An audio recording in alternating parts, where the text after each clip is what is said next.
Assalamualaikum warahmatullahi wabarakatuh. Perkenalkan, saya Nur Kamela dengan NIM 23500911165. Di sini saya akan menjelaskan mengenai analisis ekonomi terhadap piutang. Pentingnya investasi pada piutang. Besarnya volume penjualan kredit, syarat pembayaran, platform utang, kebiasaan pembayaran pelanggan, dan kebijakan dalam pengumpulan piutang.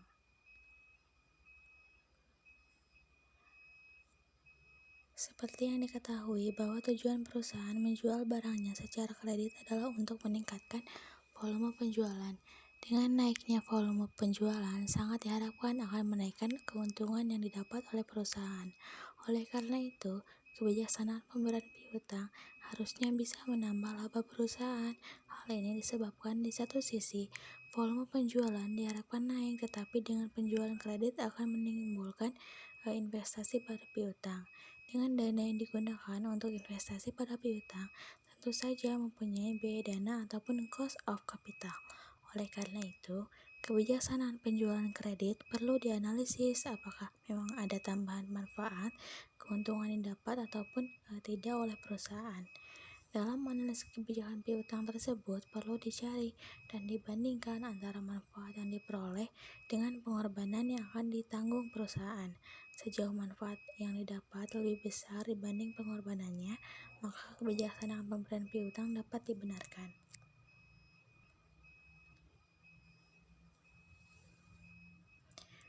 Selanjutnya contoh, perusahaan Anggita semula hanya menjual barang dengan sistem tunai.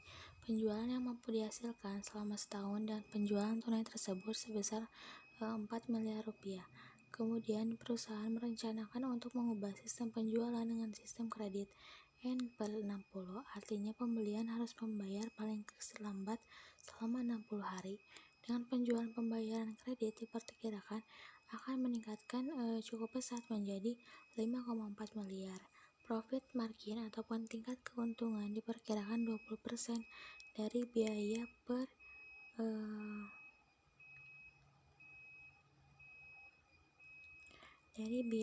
per tahun. Apakah kebijakan kredit perusahaan ini secara finansial layak? Dari contoh tersebut bisa dicari manfaat dan pengorbanannya yang nantinya bisa dipertimbangkan, dan manfaat yang diperoleh adalah tambahan laba sebagai akibat kenaikan perusahaan penjualan, sedangkan pengorbanannya adalah biaya dana sebesar 22% dari kebutuhan dana yang diinvestasikan pada piutang. Untuk itu, kita cari manfaat dan pengorbanannya sebagai berikut.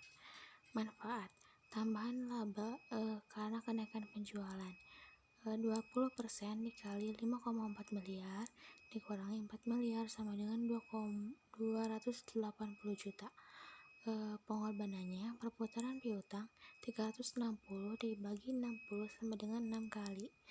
Lalu rata piutangnya 5,4 miliar dibagi 6 sama dengan 900 juta rupiah. Dari dana investasi pada piutang 900 juta rupiah dalam kurung 1,0,2 sama dengan 720 juta. Biaya dana dan investasi pada piutang 22% kali 720 juta hasilnya 158,400 juta. Tambahan manfaat bersihnya adalah 280 juta dikurangi 158,400 juta sama dengan 121,600 juta.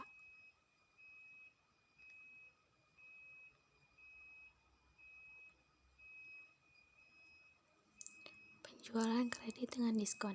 Seringkali dalam menjual secara kredit, perusahaan memberikan cash diskon kepada pelanggannya bila dibayar selama jangka waktu tertentu. Diskon ini diberikan dengan maksud agar para pelanggan dapat membayar lebih awal. Misalnya, perusahaan memberikan syarat pembayaran 4/10 sama dengan N/60. Artinya akan diberikan diskon sebesar 4% bila dibayar paling lambat 10 hari setelah tanggal diskon ini. Sedangkan setelah tanggal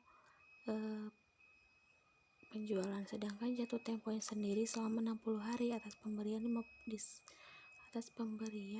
diskon ini. Bisa saja pembayaran menjadi 50% dibayar pada masa diskon 10 hari dan 50% dibayar sesuai jatuh temponya selama 60 hari. Dengan demikian, keuntungan yang diharapkan dengan adanya diskon tersebut adalah periode terikatnya dana dalam piutang semakin kecil. Misalnya, dari contoh tadi, perusahaan mempertimbangkan untuk memberikan diskon kepada pelanggannya sebesar 2% bila dibayar paling lambat 20 hari ataupun syarat pembayarannya N/20 sampai N/60. Apakah kebijaksanaan pemberian diskon tersebut menguntungkan bagi perusahaan? Atas kebijakan tersebut, diperkirakan 50% akan menambah masa diskon dengan pembayaran 20 hari dari 50% akan dibayar sesuai jatuh temponya.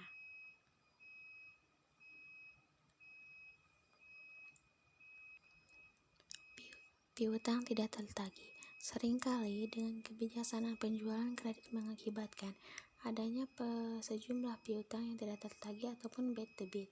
Piutang tidak tertagih ini nantinya akan diperlakukan sebagai kerugian piutang dan masuk sebagai elemen biaya operasi dalam laporan rugi laba. Dalam analisis kebijakan kredit, taksiran piutang tidak tertagih harus diperhitungkan sebagai pengorbanan. Misalnya, pada contoh tadi ditaksir ada piutang yang tidak dapat ditagih sebesar 1% dari total penjualan.